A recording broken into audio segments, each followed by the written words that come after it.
Tito capítulo 2, irmãos, versículo 15 ao versículo 11.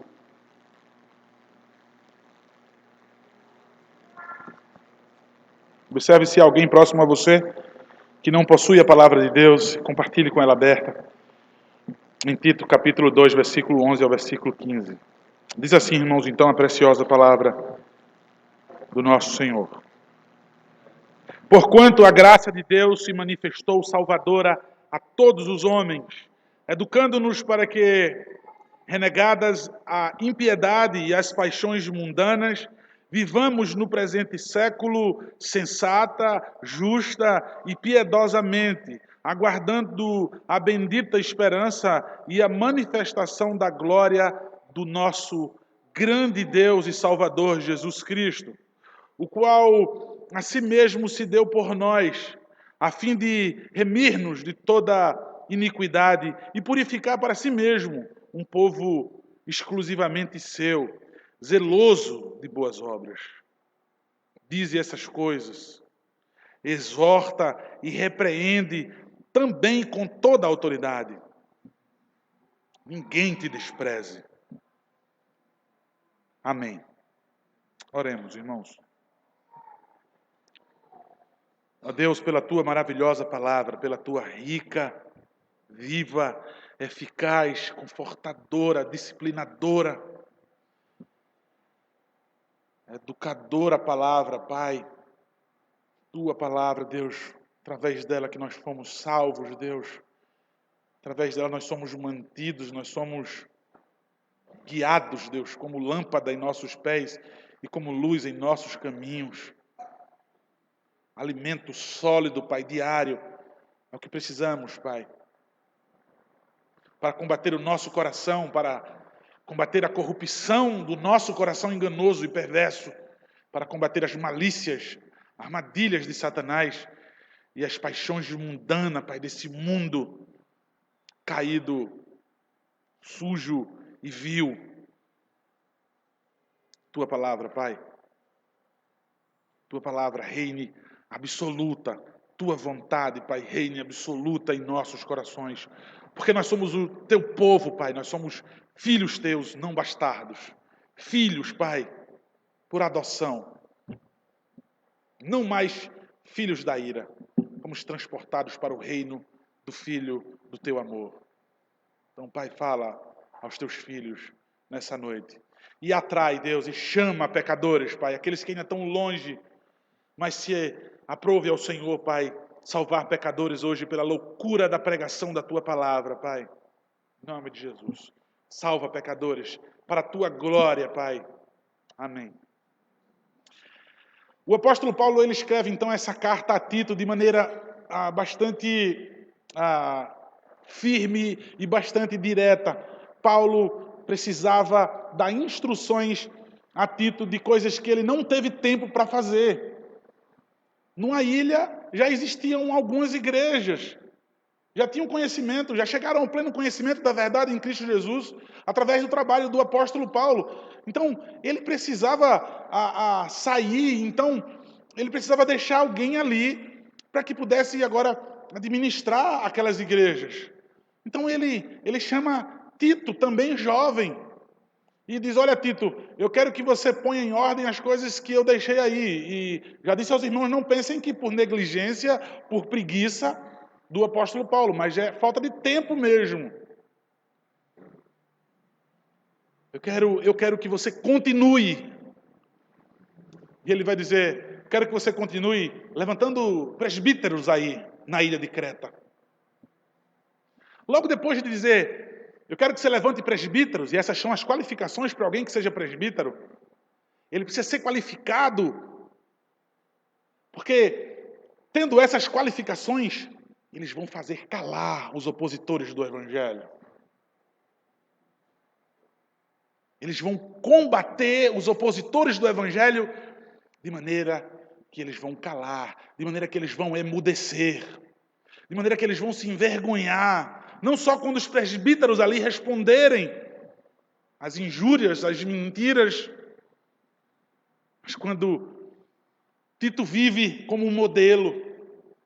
Então, depois de dizer, eu preciso, Tito, que você fique, eu preciso que você levante presbíteros aí, em nome de Jesus Cristo, homens que sejam vocacionados com essas qualificações, ele vai dizer logo então, para que a finalidade olha, esse povo precisa estar defendido do engano e da mentira, dos ataques que existiam entre os opositores do Evangelho.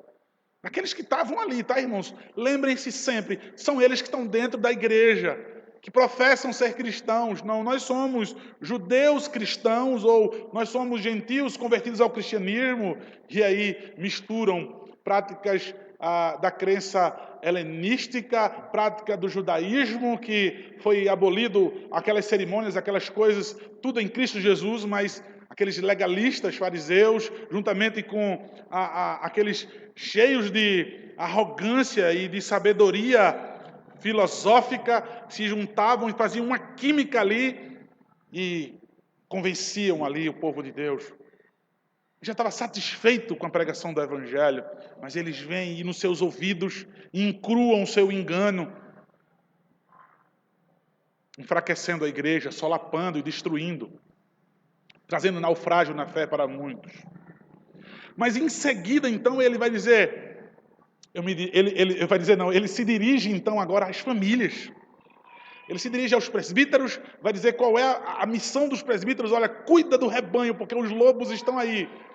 Então ele vai dar agora instruções para famílias. Ele sai da questão eclesiástica e vai dizer, eu quero trabalhar dentro da família.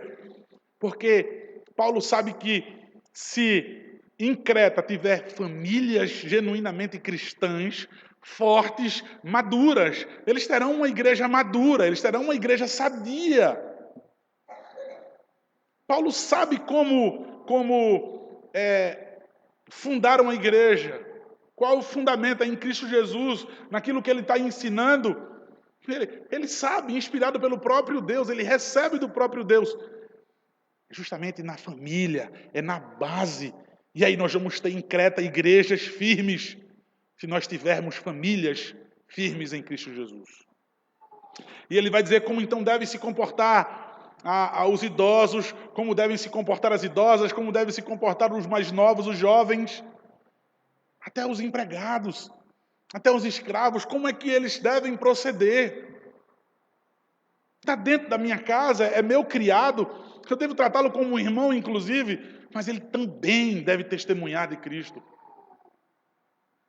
Então, depois de dar eu acho incrível a simplicidade de algo que também é tão complexo, que é uma igreja, mas é assim, Tito.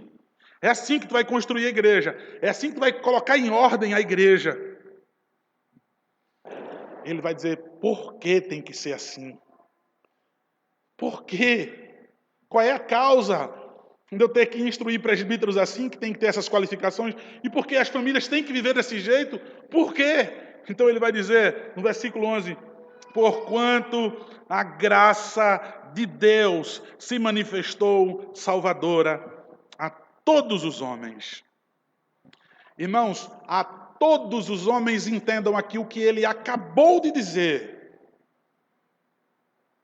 Olha, o que ele acabou de dizer, idosos, idosas, jovens, servos, o que ele quer dizer com todos toda classe, seja a idade avançada, seja a idade mínima, seja o senhor, seja o empregado, toda sorte de homem. Não existe especificação para Deus salvar alguém. Então entendam que aqui nunca o texto está contradizendo toda a escritura de que a graça do Senhor se manifestou salvadora para toda a humanidade, porque se assim cremos, iremos crer num Deus que foi frustrado em seus planos. De um Deus que não foi tão poderoso, porque predestinou todo mundo para a salvação e nem todo mundo foi salvo. Então não é crer num Deus todo-poderoso, absoluto, soberano, se assim cremos. Então entendamos com facilidade o que ele quer dizer. Se manifestou salvadora a todos os homens. Irmãos, a graça de Deus em Cristo é a maravilhosa obra que destrói as trevas trazendo salvação. Olha, essa maravilhosa obra, ela é uma maravilhosa obra de luz que dissipa, quando ela penetra nas trevas, as trevas se vai. É como se as trevas, de fato, tivessem medo da luz. Se esvai, se dissolve, some, ela se amedrontou e não existe mais trevas onde há luz. É assim que a graça maravilhosa de Deus age. A graça de Deus é o favorativo, olha, é o favorativo em outorgar o maior dom a quem merece o maior castigo. Veja, essa maravilhosa obra, ela é um favorativo de Deus. Em fazer o quê? Em nos dar o seu maior dom, Cristo Jesus, a sua graça, o seu sangue precioso. O seu maior dom a quem? Aos que merecem o maior castigo, a maior punição, a perversidade da culpa de ter uma lei e tropeçar nela e desobedecer, ousadamente desobedecer o Deus Todo-Poderoso. Ele tem a sua vontade, ele tem a sua lei, e o homem resolve desde o Éden dizer: não é assim. Todos os dias vocês professam isso em seu coração, em seus corações. Eu faço isso. Sempre que o Espírito Santo, sempre que sua palavra vem à minha mente, isso é pecado, há algo que também vai dizer na minha natureza, me puxando para baixo, dizendo: não é assim. É desde o Éden, é esse esse argumento, essa mentira de Satanás. Deus disse: se eu comer,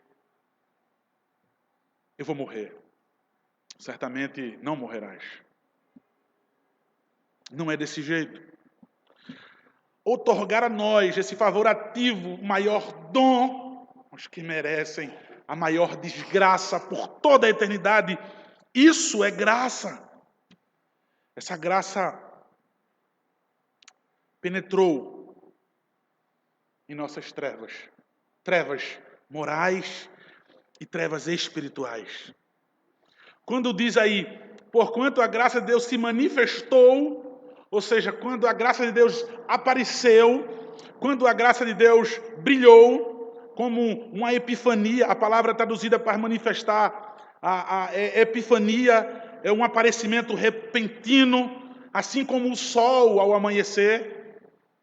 Quem já teve o prazer de contemplar um sol raiando nas primeiras horas ali da manhã, naqueles primeiros minutos da manhã, está tudo escuro, de repente você não sabe de onde vem aquele clarão.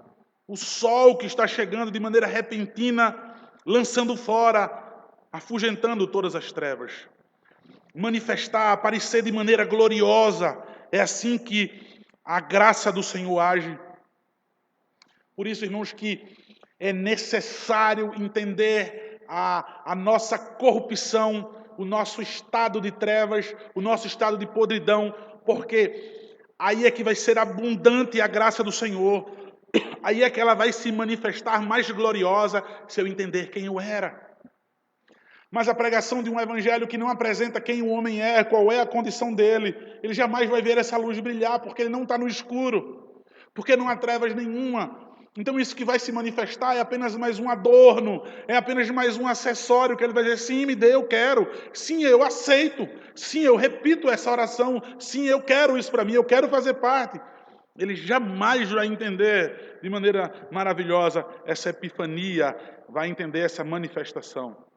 A graça de Deus, ela surge dessa maneira sobre os que estavam na sombra da morte. Veja, sobre essa luz e trevas, Malaquias capítulo 4 vai dizer, versículo 2: mas para vós outros que temeis o meu nome, nascerá o sol da justiça, trazendo salvação nas suas asas, trazendo cura em suas asas, né? Saireis e saltareis como bezerros soltos na estrebaria. Lucas capítulo 1, versículo 79, para iluminar os que jazem nas trevas e na sombra da morte, e dirigir os nossos pés pelo caminho da paz da reconciliação entre eu e o meu Deus eterno. Que maravilha! Irmãos, Sabe o que Paulo quer dizer sobre quando se manifestou essa graça? Quando se manifestou a graça salvadora de Deus? Ele quer dizer, tudo começou quando Jesus Cristo nasceu, quando dos seus lábios emanaram palavras de vida e beleza, quando ele curava os enfermos, quando ele limpava os leprosos, quando expulsava os demônios, quando ressuscitava os mortos, quando sofreu pelo meu e pelo seu pecado, e quando deu a sua vida pelas ovelhas para reassumir essa vida na manhã da ressurreição. Louvado seja Deus, porque foi dessa forma maravilhosa que a graça se manifestou. E a igreja que se diz evangélica não consegue ver essa luz e ser atraído, mas de permanecer no escuro. De permanecer no escuro, porque não amam a luz, mas amam as trevas. Que o Senhor tenha misericórdia de nós.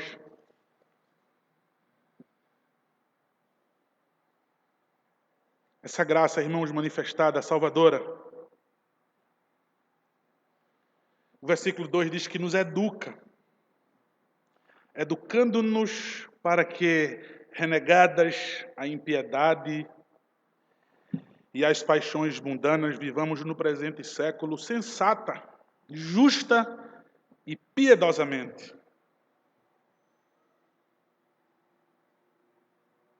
Veja, eu já falei agora, essa graça ela é uma obra de Deus e ela é uma obra contínua.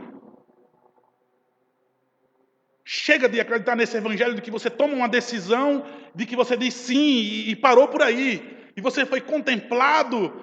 Isso é magia. Isso não é evangelho. Essa obra continua. O que é que a graça faz então? No versículo 2 diz, educando-nos. Essa palavra educar, ela tem o mesmo teor do substantivo pedagogo.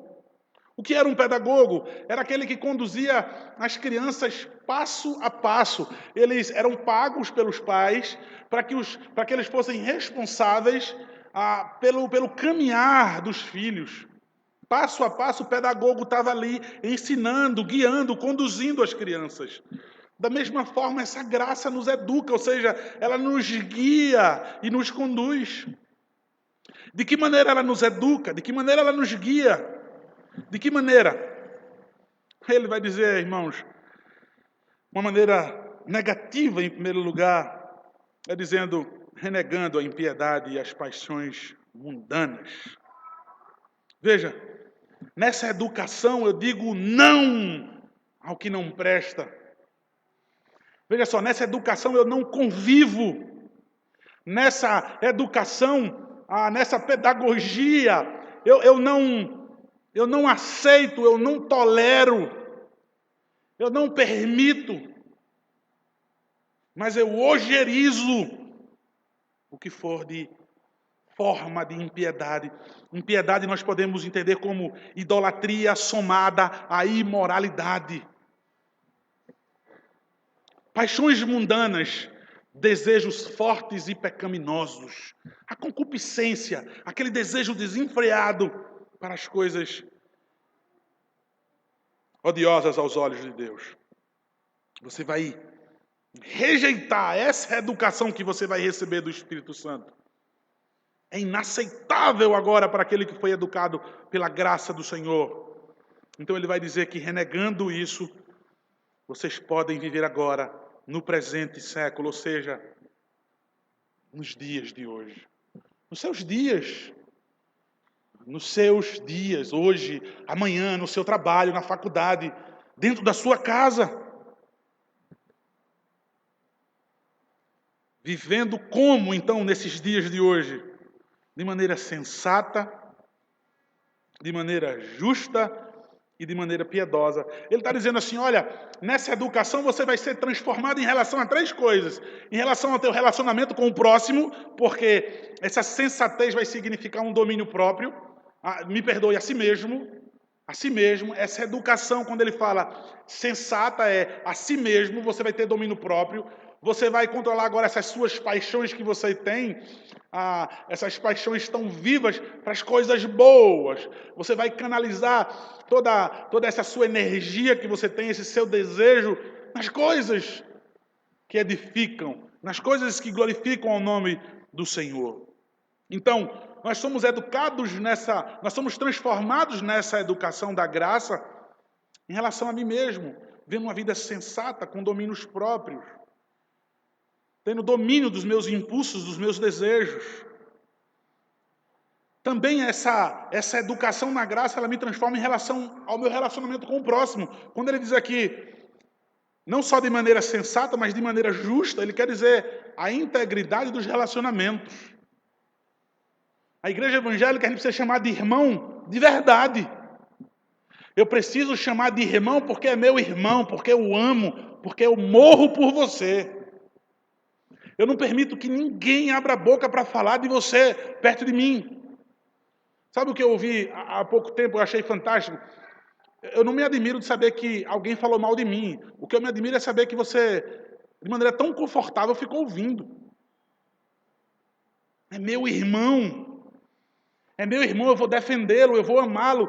Eu vou dizer a verdade para você se for para o teu bem. Eu vou corrigir você, por mais que eu te magoe, que eu te fira. Mas eu quero dizer que você está errado por amor a você. Eu vou te exortar. Então, essa educação me transforma em relação a mim mesmo, de maneira sensata, com domínio próprio, de maneira ao meu próximo, com justiça, integridade de relacionamento, e principalmente com quem? Com Deus. Ele vai dizer piedosamente, sensata, justa e piedosamente. Uma vida devota ao Senhor. Deixa eu dizer a você, uma vida piedosa é aquela vida que você fica se perguntando, será que é isso que Deus quer mesmo? Que eu seja essa pessoa tão fanática assim por Ele, tão apaixonada assim por Ele? Será que eu tenho que trabalhar para a glória de Deus? Será que eu tenho que me divertir para a glória de Deus? Será que eu tenho que casar para a glória de Deus? Será que tudo é para a glória de Deus? É como se a impiedade do teu coração, o pecado do teu coração faz dizer assim, tem um momento na minha vida que eu queria o Senhor longe de mim. E aí nós vimos hoje Oséias falando, porque fugiram de mim. Mas parece que em determinados momentos das nossas vidas a gente quer fugir também um pouquinho do Senhor e dizer, nessa área da minha vida, deixa eu pregar o Senhor na cruz de novo. Eu não quero que o Senhor saia daí. Parece que muitas vezes esse é o desejo do nosso coração. Infelizmente, parece que esse é o desejo do nosso coração, porque eu posso dizer, eu vou mudar comigo mesmo, os meus impulsos, de alguns padrões morais, então eu vou viver uma vida mais sensata. Você vai dizer, vou, eu prometo para mim mesmo, eu prometo que eu vou viver uma vida de integridade nos meus relacionamentos de maneira mais justa, eu vou melhorar sim com o meu próximo, com os meus irmãos. Mas quando se vai falar sobre uma vida piedosa, você já acha isso tão pesado, é tão penoso, é tão religioso, e é perder tanto desse mundo. O versículo 13 vai dizer, aguardando a bendita esperança.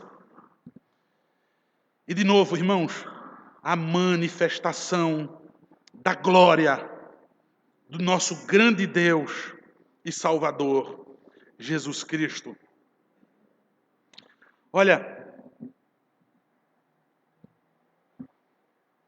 a graça de Deus se manifestou a todos os homens, e ela se manifesta nos salvando, nos educando, nos ensinando, nos transformando, comigo mesmo, com meu próximo, com Deus.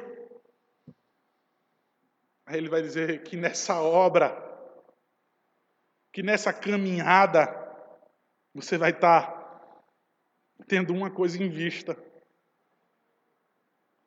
Veja só, para você que não ama o seu Senhor, para você que não ama o Evangelho, veja que desconvite, se não existe essa palavra, eu estou ensinando agora. Não existe o convite da salvação, né? A oferta da graça. Veja só que desmotivação.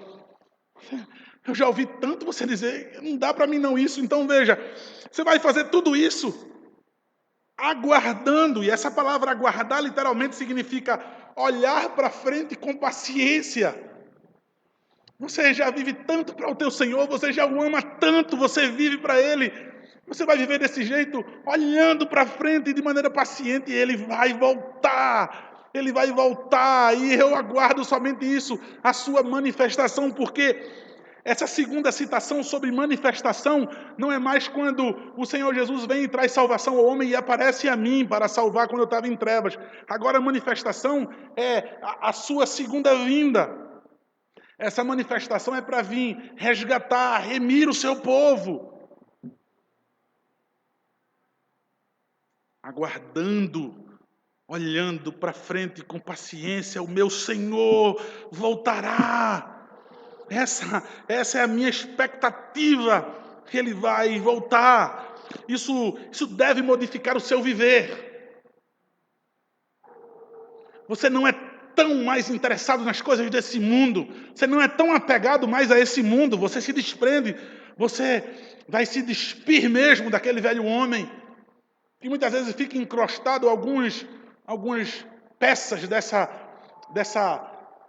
casca maldita que é o pecado do velho homem. Aí, nesse aguardar, nesse esperar, você modifica. Nesse aguardar ardentemente, você vai sendo transformado. Essa obra é contínua da graça na sua vida, olhando para frente com paciência, porque eu não desisto.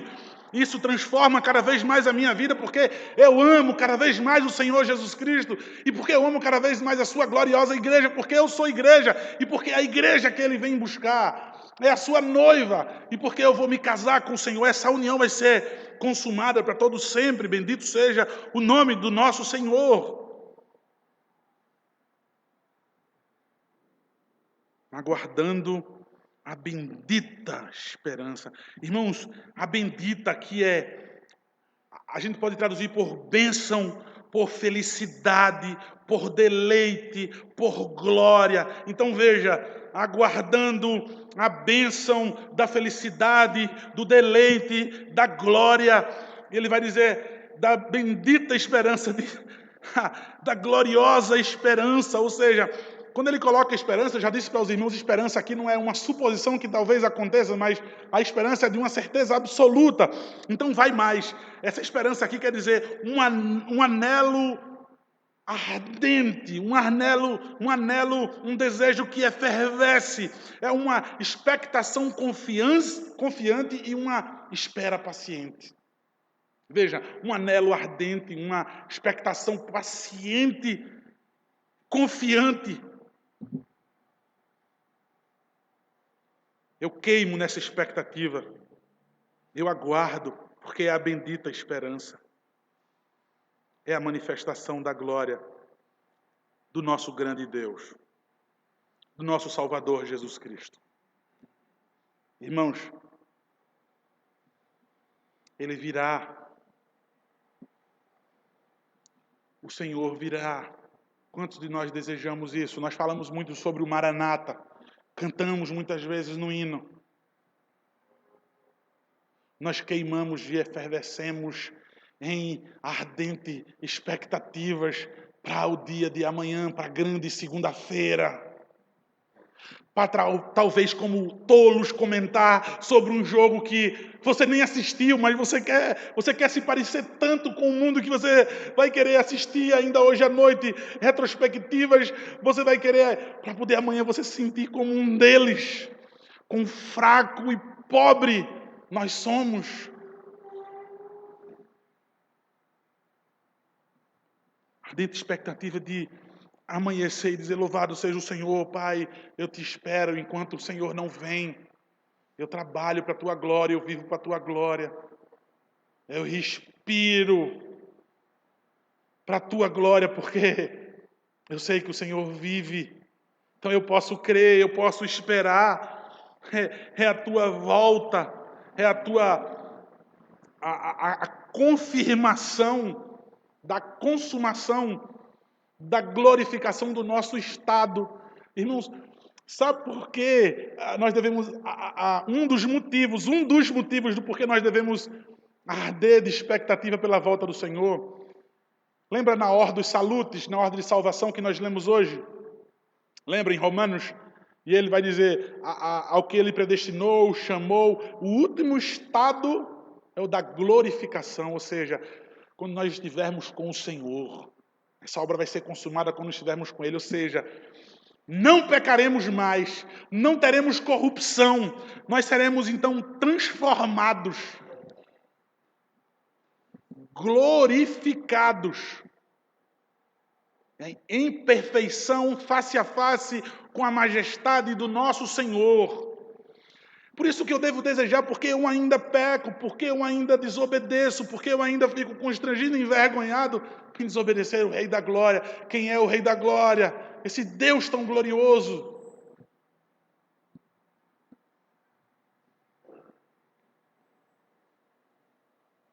Será que desejamos, irmãos?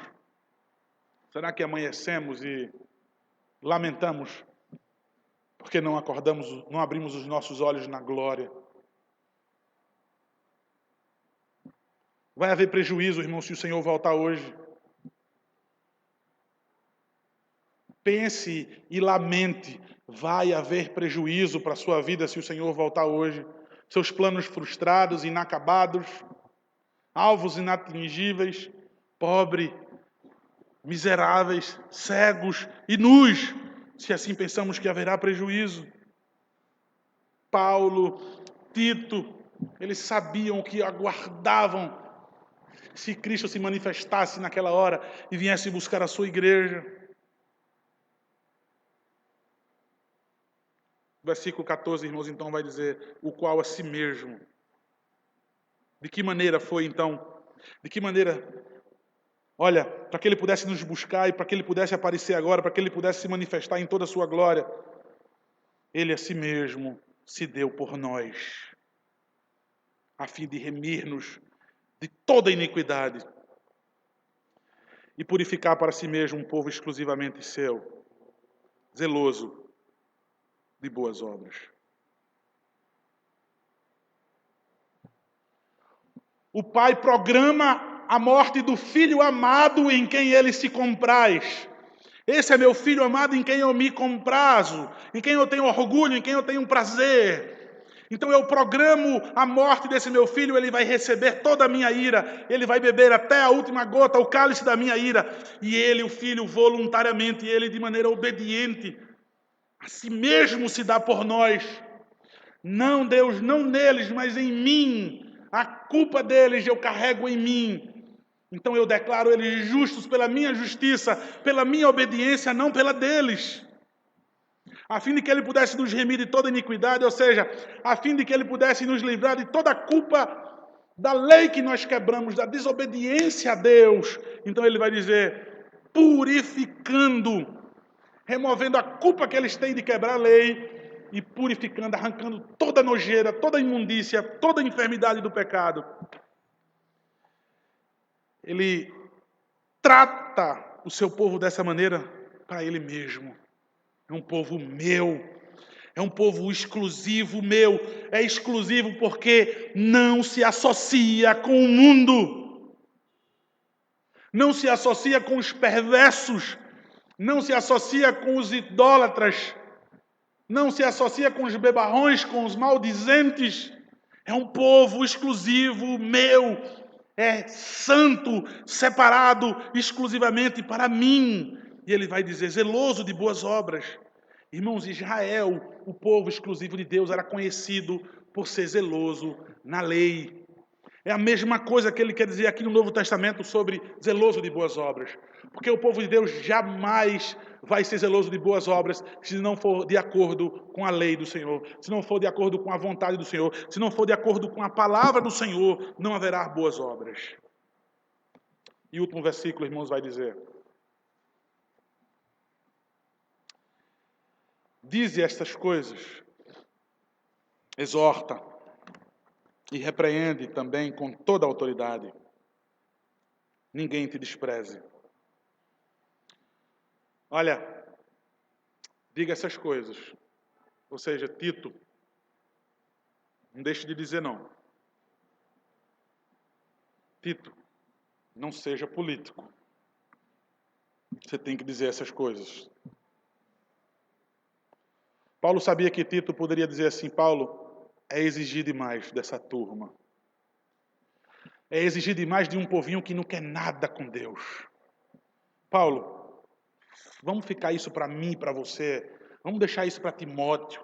Vamos deixar isso para Barnabé. Vamos deixar isso para Áquila e Priscila. Vamos dizer isso para a igreja. Talvez Paulo, estou supondo, talvez Paulo já sabia disso. Então ele diz, diga essas coisas. Não negligencie o seu dever. Você deve dizer essas coisas. E veja, os presbíteros, quando leram isso, assumiram também essa mesma responsabilidade. Não deixe de dizer essas coisas, não. É assim que o povo de Deus deve viver. E ele quer dizer sobre exortar, é falar constantemente. Como o Tito estava fazendo. Como nós, na Castelo Forte, fazemos. Sobre uma vida santa, em resposta a uma gratidão ao Deus que removeu a nossa culpa, a nossa iniquidade e nos deu salvação, nos purificando do nosso mal, do nosso pecado, nos aceitando em sua presença para sempre, nos declarando como justos. Diga essas coisas. Diga essas coisas. A única maneira de viver uma vida verdadeira em alguém que foi alcançado por essa graça é sendo transformado, sendo educado por essa graça, por esse Espírito. Então ele vai dizer exortar, que é chamar alguém do lado para falar insistentemente algo que é muito sério, algo de valor. É chamar a atenção mesmo. Ele vai dizer também repreende. Repreende. Repreender, irmãos, aqui é traduzido também como reprovar. Às vezes é necessário haver reprovação. Nem tudo se tolera, irmãos. Obstinação no pecado. Vamos sim dar a mão aos mais fracos. Vamos dar a mão àqueles que caíram, que tropeçaram, que erraram. Quem somos nós? Todos nós estamos sujeitos a pecados, a falha. Mas o pecado obstinado, ele não é tolerado no seio da igreja. Você vai exortar, mas é necessário que você reprove algumas pessoas. É necessário que algumas pessoas sejam reprovadas. Por isso que ele diz, diga essas coisas, Tito. Vai ter gente que vai ter que ser reprovada. E ele diz, com toda a autoridade, Tito sabia que ele não tinha autoridade nenhuma como homem. Mas quem deu a autoridade à igreja foi o Senhor Jesus Cristo. Então Tito entendia que a autoridade que ele tinha aqui era no nome de Jesus Cristo. Por Jesus Cristo, você está reprovado dessa sua conduta ímpia, dessa vida de amante do pecado, rebelde. Então, depois de dizer com toda a autoridade, ele finaliza dizendo, ninguém te despreze. Esse ninguém te despreze é, olha Tito, a sua conduta, ela deve ser tal, que ninguém diga assim, a gente vive o que esse cara está dizendo se a gente quiser. A gente aplica se a gente quiser. Eu vou relativizar. É bom para ele, para Paulo, mas para mim isso não se aplica. Ninguém te despreze não permita que a tua conduta, porque ele já falou no começo, você precisa ser um modelo. Não permita que a tua vida, o jeito como você se relaciona com a igreja, alguém diga que não vai ouvir as suas palavras. Ninguém despreze você. Não trate as suas palavras, as suas instruções como levianas. Por ser a palavra do próprio Deus, é assim que ele iria guiar a igreja. Gente, o nosso procedimento muitas vezes torna ineficaz a aplicação da palavra. O mundo desacredita. O mundo desacredita no ser evangélico, no viver evangélico, na igreja evangélica, por causa do nosso procedimento. Tito, que ninguém despreze você. Você vai dizer essas coisas e não permita que ninguém despreze você. E aí a gente pode entender que é de acordo com a conduta dele, porque ele podia ficar gritando, dizer, ei, por favor, me respeitem, me respeitem. Se deu respeito. Se deu respeito. Viva tudo aquilo que eu instruí agora à igreja. Seja você o modelo. Irmãos, dita essas coisas, sobre a manifestação da graça do Senhor sobre as nossas vidas. Veja, irmãos, a graça do Senhor apareceu sobre a minha vida, me salvando, talvez está salvando pecadores hoje. E esse pecador já pode olhar para frente pacientemente e confiadamente de que o Senhor virá para você, mas não contra você, porque Ele salva você nessa noite. Mas de saber que a vocês que já foram manifestados, vocês que já são crentes, saber que essa pedagogia, saber que o ensino dessa graça, ele é contínuo, que ele progride cada vez mais, e o alvo é a glória do Senhor. Relacionamento com você mesmo, relacionamento com o seu próximo, com a igreja, relacionamento com Deus. Veja só, irmãos, Deus te salvou para que você possa viver dessa maneira, aguardando, tendo em vista a eternidade, onde eu não vou ter nenhum problema para viver isso. Mas agora é preciso dizer essas coisas, para que nós vivamos a vontade do Senhor. Amém? Que a graça do Senhor lhe eduque todos os dias, pela sua palavra, pela confirmação interna do Santo Espírito em sua vida. Que o Senhor nos ensine. Que o Senhor ensine a sua igreja. Em nome de Jesus.